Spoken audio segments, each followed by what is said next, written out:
before approaching this court for the order that is 6. Those processes we have captured in paragraph 7, my lord, of our affidavit, which, with your leave, I will read, and it states as follows. No, well, you don't need to read them. I can see. You did. Thank you, my lord. Thank you, my lord. That's the basic point that the respondent has taken to the application, that there are processes and protocols that ought to be undertaken by a person who finds himself in the position of the fourth accused and intends to travel outside of the jurisdiction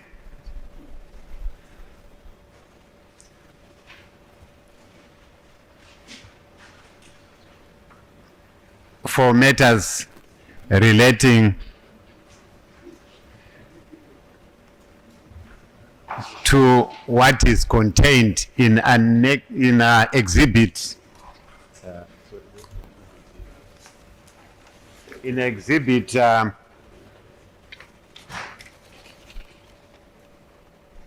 BK1 of the applicant. My lord, the apprehension that the respondent has is that it is quite possible that your lordship might, in his discretion, be inclined to grant the prayer sought. However, should the fears expressed by the respondent regarding the necessary protocols that ought to be undertaken, this honorable court will be seized with an order that may not be capable of being carried out immediately or at all. That, of course, is an aspect that this honorable court guards jealously. The efficacy of its judgments should never be brought into question. And where an order is made which is susceptible to being either ignored or not followed, we respectfully submit, my lord, that it is wiser to err on the side of caution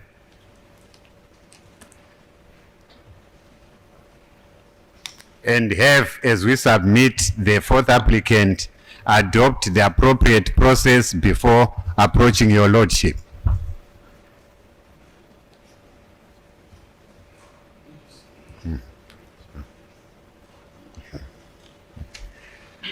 My lord, as I had initially indicated, the affidavit in opposition is fairly brief, and unless your lordship wishes me to address any other specific area, I would submit that those are our submissions, and that is the position that the respondent has taken. So your opposition to the application rests on the basis that there has not been recourse to applicable protocols. Yes, my lord. That is the only basis upon which you have an issue. That is the only basis, my lord. All right. Yes. But with respect to that,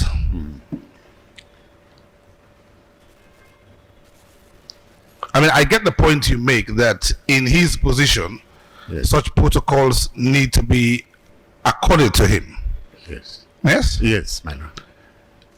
But then the question to ask is, if he chooses not to avail himself of those protocols, is that an issue that should worry the prosecution? Well, Because these protocols are what they are. They are not set in stone, indeed, so my to lord. speak. Yes. And of course, the point being made is that in his position is, if you like, entitled to those protocols. Indeed. Yes? Yes, my lord. And if he decides to disentitle himself, arguably, does that create a problem for the prosecution? Well, not precisely for the prosecution itself.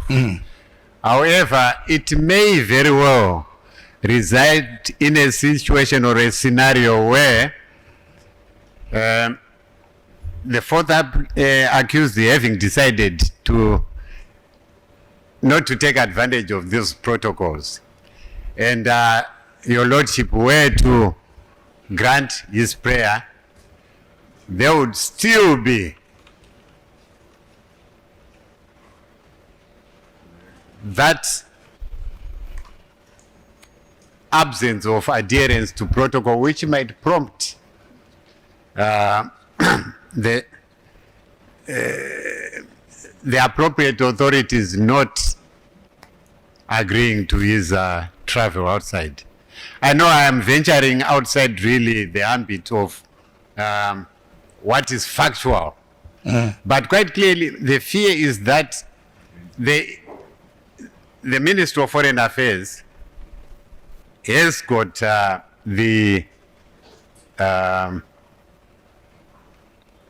potential, if for want of a better term, my lord, to insist that such protocols be undertaken. With Remitly, I can use my own language in the app to send money around the world. Download the Remitly app today. Such protocols be undertaken. All right. And if I say, okay, take a notional situation, it's something I'm entitled to, but I don't want it. Can the Ministry of Foreign Affairs insist that I should have it? Hey, gentlemen, come on. What's all this? Calm down. You know, I'm dealing with the issues fairly. Just calm yourselves down, please. Yes. Yes. In the event that he decides to say, well, yes, I'm entitled to it, but I don't want it, is there a problem? Yeah. I mean, as I am, I'm entitled to a driver, Yes. but I say I don't want a driver. Is that a problem? No, my lord. But my understanding, and I fear there's an absence of sufficient information before your lordship as to whether it's what the ministry might insist upon is something that the fourth accused or anyone else for that matter in his particular position can simply avoid by declining to be part of. With the greatest of respect, All right. Let me use another situation. Yes. Okay. Now, by law, I'm entitled to travel as a diplomat. Yes. I have a diplomatic passport. Yes. But if I choose not to use it, can I be forced to use it?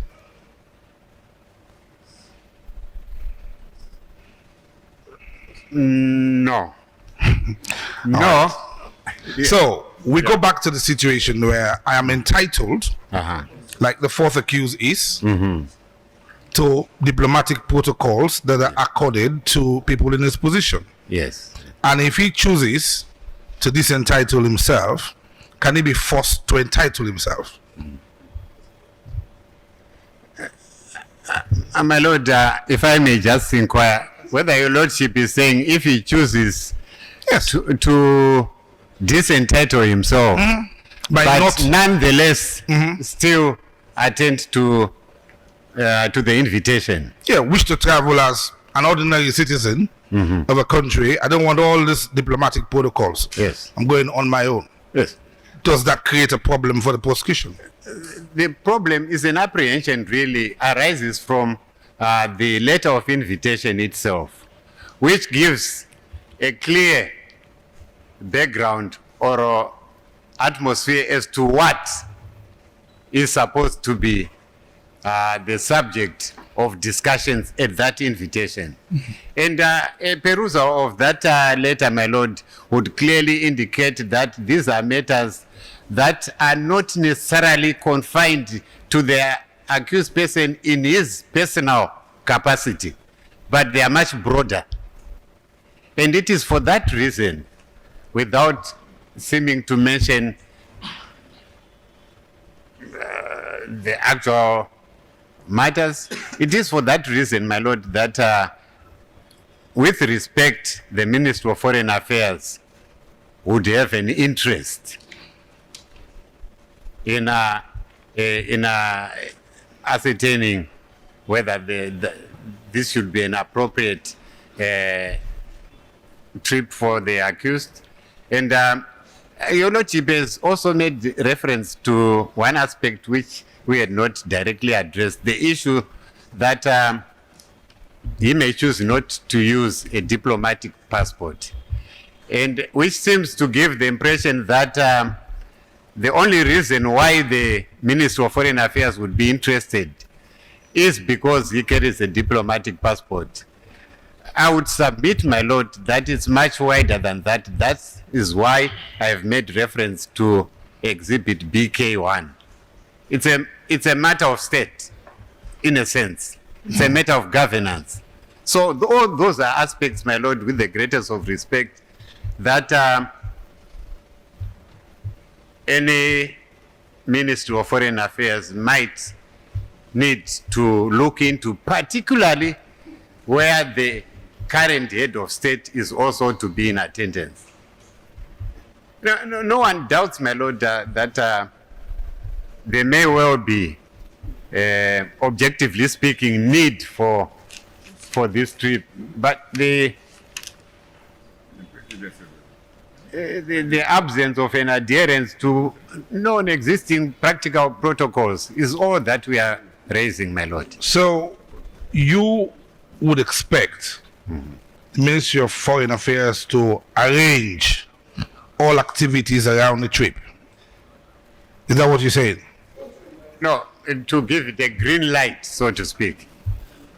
All right. So to give the green light. Yes. Now, let's take for a minute, leave aside the exhibit BK1 which you've referred to. Yes, madam. If the fourth accused says, I want to do X, Y, Z, and I need permission to go, does it not vest within the court to determine whether he goes or not? It's entirely within your purview, your province, madam. So, notwithstanding exhibit BK1, Yes. what he's asking for here, it's a matter that's directly within the purview of the court. Yes. And even the Ministry of Foreign Affairs has no, so to speak, power to say, yes, you go or you don't go. They don't. It's entirely a matter for the court to determine it. But that said, on the question that you raised about protocols not being adhered to, which is why I took you back to the position that what if I choose not to use the protocols? I mean, I've traveled many times when I've not used the protocols. On a diplomatic passport, my lord? No, I don't use a diplomatic You don't, passport. okay. I only use it when I feel like. So does that disentitle me to it because I've not used it? It doesn't. No, my lord, if the issue were simply one that relates to the use of the diplomatic passport. Well, this again is about the protocols. Yes. Because essentially what you're saying is that every time I want to travel, Yes. the protocols, I must apply those protocols to myself, which incidentally are entitlements, not restrictions on my movement. Now, the suggestion that you're bringing up right now appears to be a restriction on the movement of the fourth accused, which can only be dealt with or be imposed by this court. and not the existing protocols. So this is why I want to be clear where you're going on this. Yes. Because you said there's not been protocol. So the issue that I sense can be argued is, I believe you're not querying the authenticity of the document. No. All right. No, not at all. You're not suggesting that for some reason he might be a flight risk. No. No. All right. I see. Okay. All we are saying, my lord, The protocols are not being applied. not only that, this apprehension that there is that possibility that He might not comply. Well, say it. That he might Yes. not comply. That's Yes. your concern. yes, yes. Okay. It's about green light, red light, green and red. Right, exactly. Let me. Raising the red You light. might want to. No, wait a little. Rose, you responding with the red light. Let me see. You might want me to address certain areas. Sorry, my lord. Essentially, my lord, as I had indicated, those were my submissions, but I was alive to the fact that your lordship was still in the process of interrogating certain areas. That's Yes, why, I just yeah, wanted to make yeah. sure I get the parameters clearly. Yes. So I know the basis upon which, you put the objection in the affidavit in opposition. Yes, yes. That's what I wanted to just clarify. Yes, yes. For the avoidance of doubt, my lord, at the risk of repeating myself again, which I am actually, what basically we are saying is, yes, indeed, this is within the purview of your lordship, i.e., the request for absenting himself from the proceedings. That clearly, there's absolutely no doubt, is within your lordship's purview. Now, these protocols, the effect of non-compliance with them is what had been making us apprehensive, that we could have an order properly given by your lordship, which might not be carried out as a result of the absence of certain protocols that fall outside the purview of this court.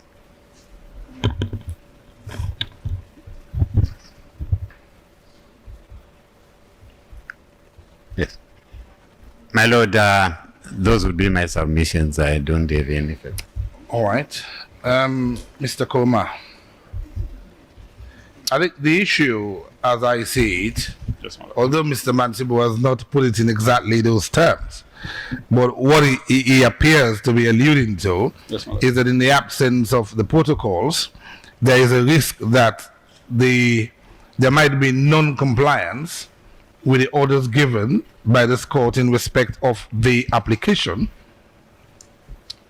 until such time. I mean, essentially what he's saying is that it's not within a cocooned environment, if you like, wherein the Ministry of Foreign Affairs is involved. But in the absence of that, then it becomes a free-for-all. I think that's what he's aiming at.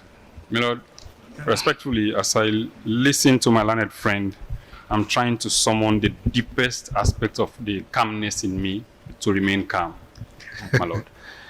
Honestly, my lord. Well, you are known to remain calm, but boiling under the surface. As my lord pleases. My lord, you see, and I have been sparring for years, and he knows that in one of the matters that we concluded, that we didn't even have to be filing papers to obtain permission from the court for an accused person to travel out of jurisdiction. My lord, with greatest respect to my learned friend, he's mentioning protocols. Unfortunately, he has not mentioned any law. However high a protocol might be, it falls short of the effect of the law. And my lord, we have to be doggedly following the law.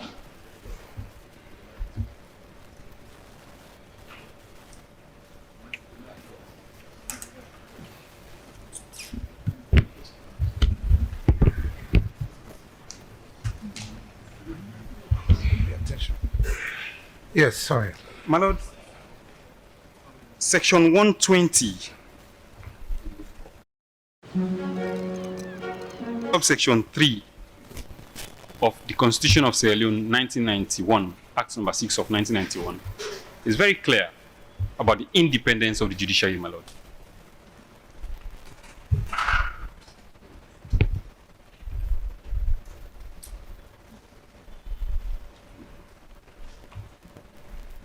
My lord, with your kind leave, it says, in the exercise of its judicial functions, the judiciary shall be subject to only this Constitution or any other law, and shall not be subject to the control or direction of any other person or authority. My lord, only this court can determine the matters contained within the four corners of our application, my lord. Any attempt to bring in any other authority would be against the Constitution, my lord.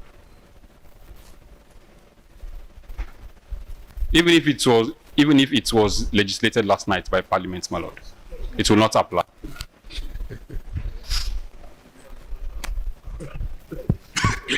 Even if it was done at midnight? Yes, my lord.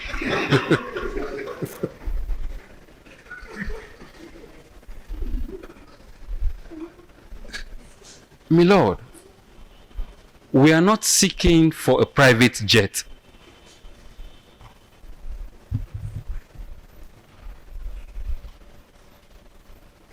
My lord, we don't want diplomatic coverage. Our client is an accused person.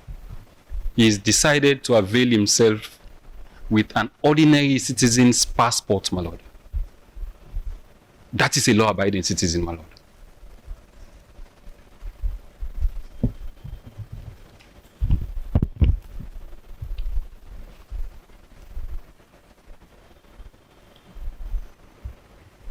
My lord, when this honorable court, in its wisdom, decided to permit the fourth accused and other accused persons, accompanied by lawyers, to fly to New York, he complied.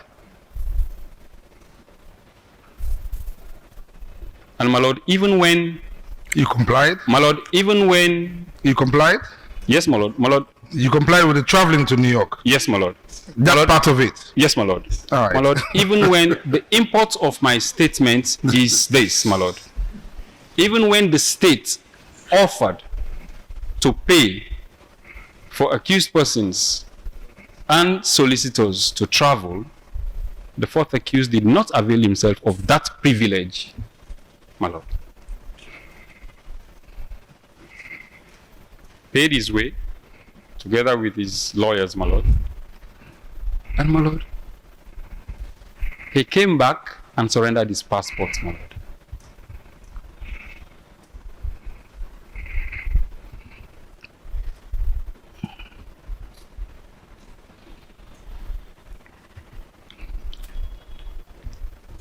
My lord, he is not seeking to have the state pay for him in this instance either, my lord.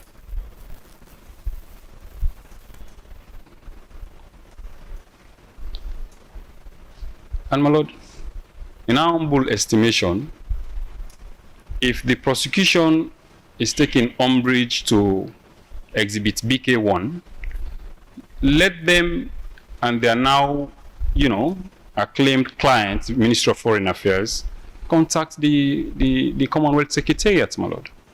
We cannot determine how they couch their invitation to our clients, my lord.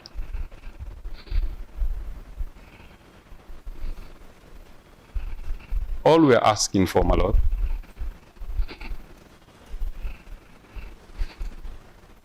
is for this honorable court to do what only this court can do, to the exclusion of all others as far as this matter is concerned, to grant leave to the fourth accused applicant to attend. My lord, even as counsel was addressing you, looking at the four corners of Exhibit BK1, there is no reference to the Ministry of Foreign Affairs.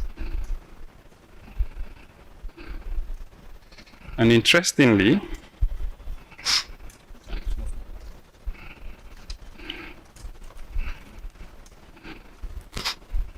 even in their affidavit, the protocols themselves that my learned friend is talking about, he has not exhibited.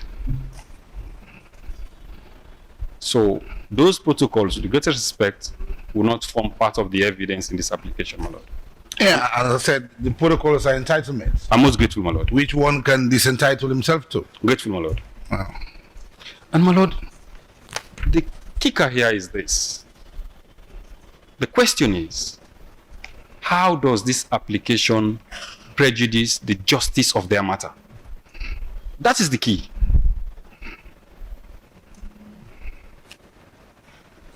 In my humble submission, it doesn't. And thankfully,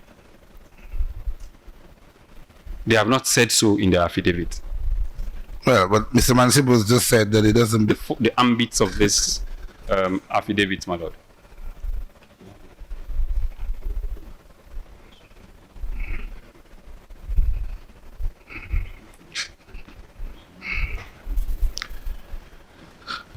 My lord, the only reason why we're here is to seek justice.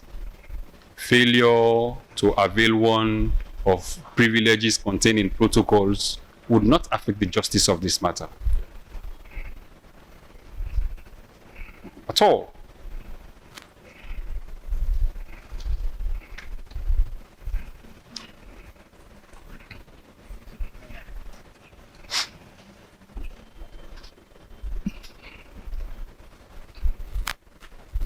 And my lord, in our affidavit supporting the application, we have stated that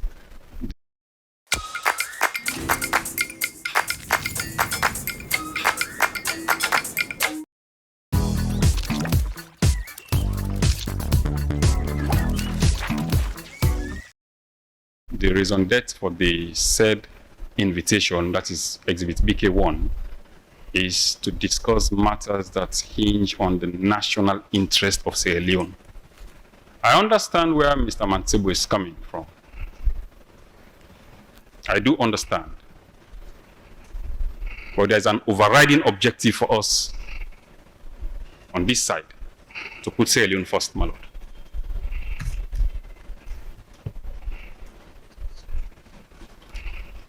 And my lord, all our individual cum collective efforts must be to further that interest, my lord. I rest my case.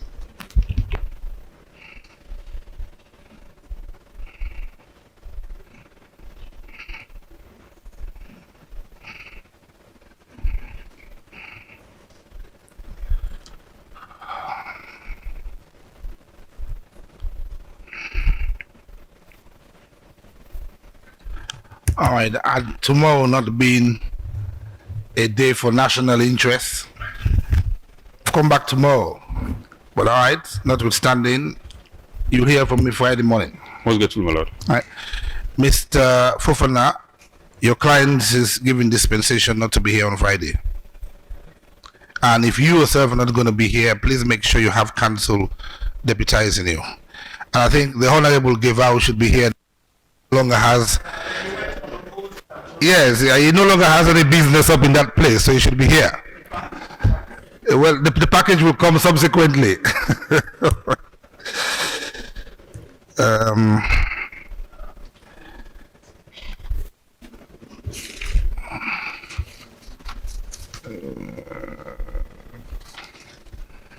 All right, I'll put this to the 20th of April, and I will, as always, have a full written ruling on this, so we are clear on where we are. All right. All right. Matter is adjourned. Bill continues.